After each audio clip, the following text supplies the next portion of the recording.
Hi, everybody. Leilani, that was absolutely fantastic, and it was so much fun working with you on the Energy Freedom car.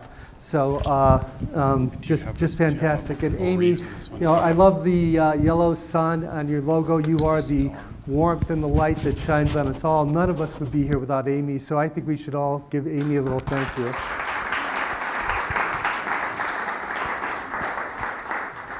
This is 2007, U.S. Global Change Global Change Group, all the federal agencies trying to tell us back a decade ago that all these things were going to happen because of climate change. And we all thought that, 2030, 2050, of course they're here now.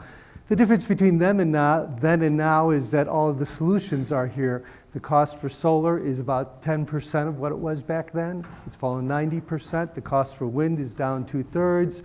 We have natural solutions to reforest the planet. We've got solutions all over the place, but we're not getting there. And then the question is why? We do have some big obstacles here. You can't see changes in the chemistry of the oceans or the temperature. 13 of the 15 largest companies in the world are either energy companies, extracting energy, or car companies. We have the thin, hard shell of a few groups of very conservative people that are stopping solutions, and there's a bunch of psychological reasons why people don't want to address climate change. It all adds up to this, that this is from 2 years ago. It'd be changed a little bit, but only 3% of Americans talk about climate change. Those of us who work in this field kind of live in a bubble. But most of America doesn't want to talk about it, doesn't want to hear it, is not engaged on the issue. And the question is, when you have such great inspiration like Leilani just showed us, what do we do? What can all of us do to empower ourselves to actually move society toward climate solutions? We were lucky enough to get a very large grant from the MacArthur Foundation to study that and say, how does America change from one set of social norms to another set of social norms? Like 5 years ago, LGBT rights were not going to happen. Today they're here and they're never going to go away. What were the success factors? What had happened that caused society to shift? And we studied a bunch of different movements, and there are certain things that there were 12 things that need to happen to change society. And some of them, like, do we have money? Do we have policy? Do we have political lobbying skills? Do we have legal strategies? The environmental community is doing quite well. There are other things that we are not doing. One thing is, let's say with gay rights, you have a right to have a fist up in the air. You have a real right to do that, but that's about you. Okay? It's not about us. And if you change it to marriage equality, the right to be with the person you love, and you change it to your sister, it changes it from being what we call a special interest to being a personally relevant public interest. People outside the environmental movement look at us always as saying, give us money, we will solve the problem. We talk about ourselves, we talk about our issues. We are a special interest that is separate from society. Another thing that we don't do is we have to change, we have to have a relevant message toward people. Like for instance, in tobacco, when tobacco was about cancer and stuff, they have a right to have cancer and die, but by changing it to be Children for a Tobacco-Free America, and by having it be about secondhand smoke and children, we can move it, we can come up with a new narrative to talk about climate change. And then there's other things, like the environmental movement is not collaborative. We do not present a solution to society, we present a complex web of solutions and organizations. So most of society does not know how to deal with climate change because we ourselves are not unified with a good message. So this is ecoAmerica. This is the organization that I work with. And we work on leadership, bringing people together, and making climate change relevant.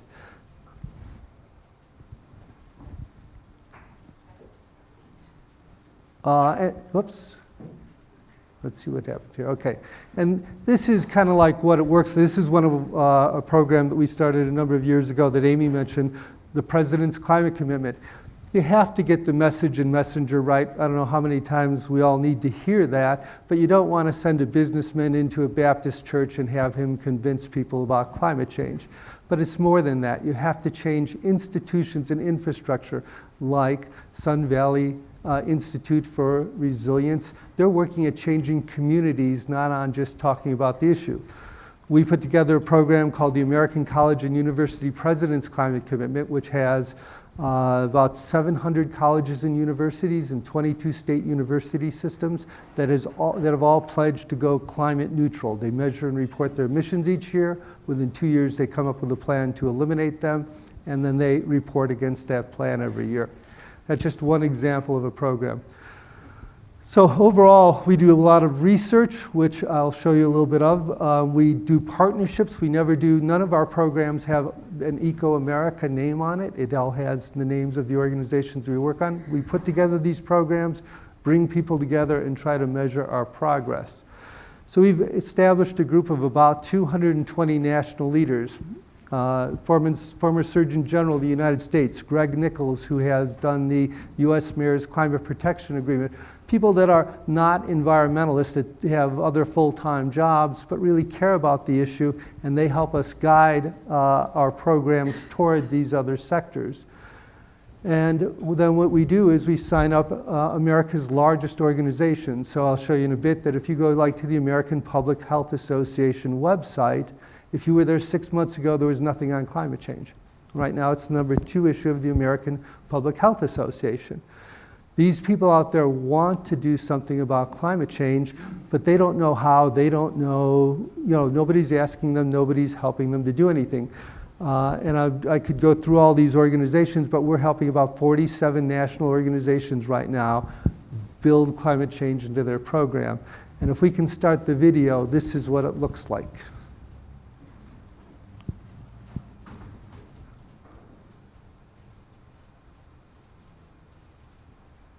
If you just scroll over and click, I think it'll go.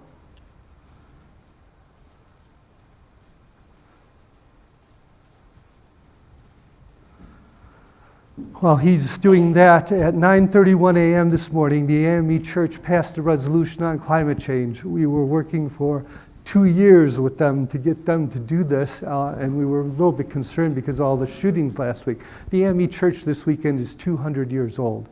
They're having their 50th General Assembly. You have 15,000 people gathered together in Philadelphia at the exact same moment as we are here right now. And they have just passed a resolution to make climate change the #2 issue for the AME Church.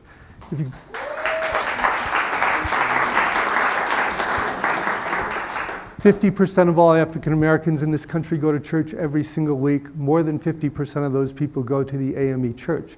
If your church doesn't care about climate change and you're a minister, what permission do you have to care about climate change? If you're a public health official in this valley and you care about climate change, but the American Public Health Association doesn't have it as a priority issue, what permission do you have, what ground do you have to stand on and say that we have to do something about climate change? If we do not get the institutions in America to lead on climate change, the people that live and work and pray and play in those institutions do not have permission to act on climate change themselves. And if we do, and if we could show you this video, I got my first hallelujah about an hour and a half ago ever in my life because of some of the stuff that we're doing here. Can you make it work or no? Well, so at any rate, this is just with the AME Church. Let me go back into the light before somebody yells at me. This is not just like the end of that 2-year work. We have prepared press releases that you'll see in the press tomorrow. We have prepared guides for all the churches. There's 8,395 congregations, 37,000 clergy, depending upon how you count it, between 2.5 and 8.1 million members. We have got to educate. We have a program. We go visible national leadership, then we go climate literate clergy, and then we go engage all congregations. So we can engage. When you look at the entire environmental movement in America today, and you say, how many people have ever joined an organization, given $1, or signed a petition, have actively done something on climate change, you end up with a number of like 7 million people out of 320, 330 million people. You get this many people, if we can do it right, we can get this many people with one denomination. And we would love to show you the video, but apparently Are you still trying over there or no? It's playing the video on my screen, but it's just not transmitting for whatever reason. Okay. All right, well, I'm sorry you're going to miss that. Let me just move forward here if it will.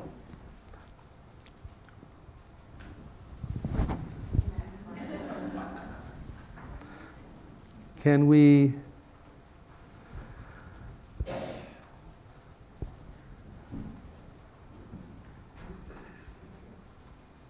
Go, Amy. I'm sorry. I'm useless, so I'm just standing here.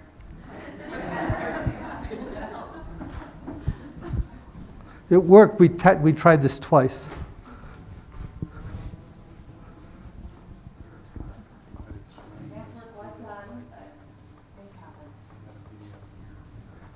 Forget the video. Just go to the slide. But it won't get, it's just not transmitting.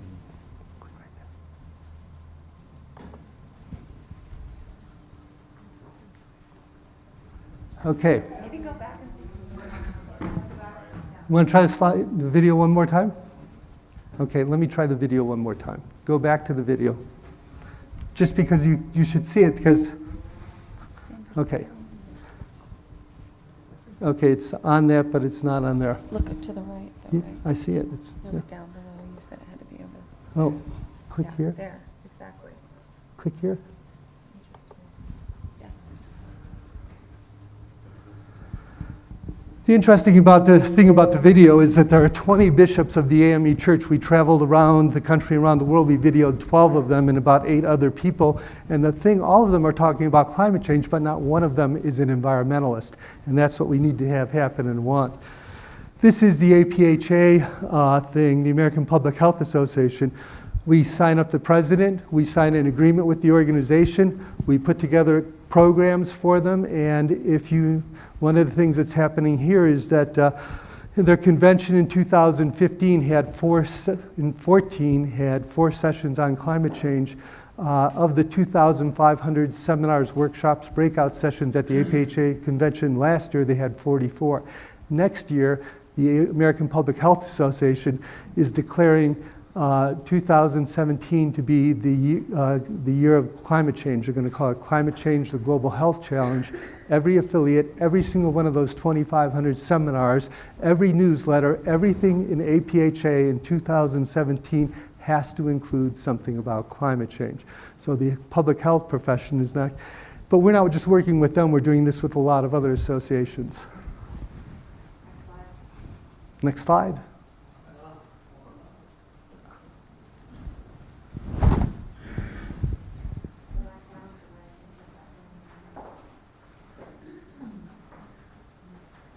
There we go.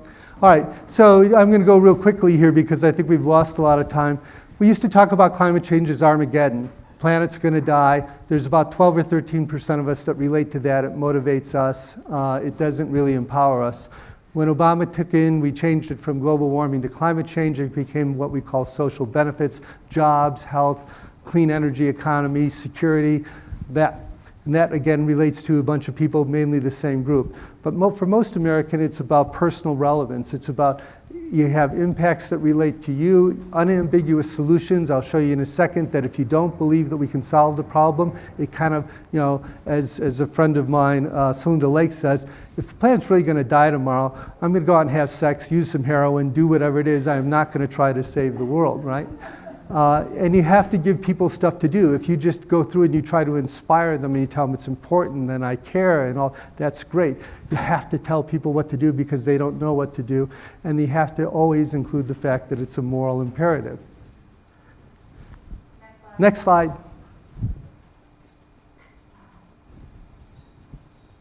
Oh, this is just not working out at all. Okay, so we do a lot of research and I'm just going to show you, I put some out there in front, but we do psychological research, we do academic research, we do all kinds of guides and reports on how to engage Americans in climate change. And I'm just going to go through a couple pieces of advice from some of this work. We do the dial tests, the focus groups, like with African Americans.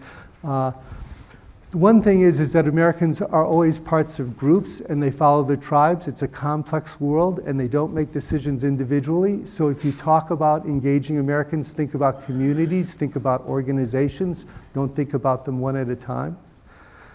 Americans are not ready to abandon the American dream. When you talk about things like sacrifice and sustainability, for most of them, especially if you are smarter than they are and you have more money, they find it a little bit put offish. And so you tell them it's not what we do, it's how we do it. You can have a healthy, happy life, and you might change your diet a little bit, but it's a better life. It's not a diminished life to go to, let's say, a plant-based meat diet. Everybody in America has what we call competing priorities. If you don't know what the priorities are for the people you're talking to, you cannot connect with them. If it is family, if it is in African American things, the resolution that they're passed, we all talk about creation, care, and stewardship. You mention those words at the AME church, they laugh you out the door. You read the resolution, which you'll be able to, which I had on a slide up here. They talk about that there's one little paragraph about climate change, and they talk about how it impacts their health and the health of their children, the rural communities, the urban communities, and it talks about what they're going to do about it. They are into social justice. Their mission on climate change is all about social justice. Politics and denial, the whole thing about denial, if you think about it as a phenomenon that's vast and vague, you can't deal with it. The whole thing about denial is politics. It is 28% of Americans that call themselves Republicans. 25% of those people call themselves conservative Republicans. Those people are the people that are blocking progress in Congress and states. People have learned that you can come to a state like this and they know exactly how many dollars it takes to elect a state senator and a state congressman. They budget it, they try to get their people elected, they take over the Congress, and then they take over your state. So there's just a money-backed, narrow political denial thing. Almost everybody in America knows the basics about climate change, and they are latently or overtly worried about it. They just don't have permission to act on it. A lot of us aren't acting because we think that somebody else is going to take care of it. This is what we call techno-optimism, that neighborhood nuclear or something, if it's a big important issue, government or someone's going to step in and take care of it. And then there's an interesting thing about if you go to the people who poll from an environmental climate perspective, they generally say that 71% of Americans say global warming should be a priority for Congress and President. If you go to the people who poll in general, it says the American public routinely ranks global warming as low on its list of issues. What do you believe? Is climate change a real issue for most Americans? It turns out that if you ask Americans on any basic social issue, like should we improve school lunch programs, if they think they don't know anything about school lunch programs, but you'll get 70 or 80% of them will always say that, hey, we should do good things in this country. But when you rank it on a scale and you compare it to other issues, you see where it really stands, and we have a lot of work to do to amplify it for Americans. When you talk about climate change to people, there's a 93% correlation with believing in climate change and believing that there are big benefits to solve it. And it's kind of a back and forth. If you believe in the benefits, you kind of believe in the problem. If you believe in the problem, well, some of us have gone to what we call fatalism and resignation, but you believe in solutions. But again, you have to empower people. You have to talk about solutions regularly when you talk about climate change. Afraid to stray is another variation of the thing on groups, that individuals, even if you are in a church and if the church doesn't care about climate change and you do, you can't act because you'll be socially ostracized. So again, you've got to create permission and space for people. We took a look at the concept of not ready to give up the American dream, and we do this psychographic research which compares it to other values, and we found that the people that they really care about their families and their neighborhood. The reason why they've got a bigger car is because it's safer. It's a reason because they have a bigger home is because it indicates that they're taking care of their family. So if you do talk about climate change, you can be like Chris Van Hollen here, who put a bill in Congress last week and takes this stuff and puts it into action and says the Healthy Climate and Family Security Act of 2014. And you say, why would somebody associate family with climate change? It's because he's got to get reelected and he knows that everybody cares about families, and if he can associate it. he's got this really great infographic that I still use today that's protecting our climate and the middle class about why addressing climate change is relevant for you. This is, another thing, it just comes out in the surveys. We just did the National Latino Climate Leadership Forum 2 weeks ago, and I have to tell you, those people think that the environmentalists come up to them with a transactional relationship that says that, hey, you've got to support the Clean Power Plan. We will give you money if we will do that. We will help you if you will do that. And if you don't, we go away because fundamentally we care about the Clean Power Plan. We don't care about you.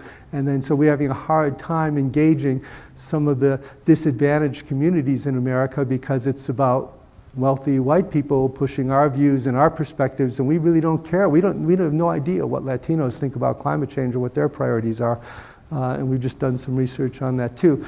But mainly we come across as offensive to a lot of people, and it's not a great way to win friends and influence people. So this is just a little summary thing here.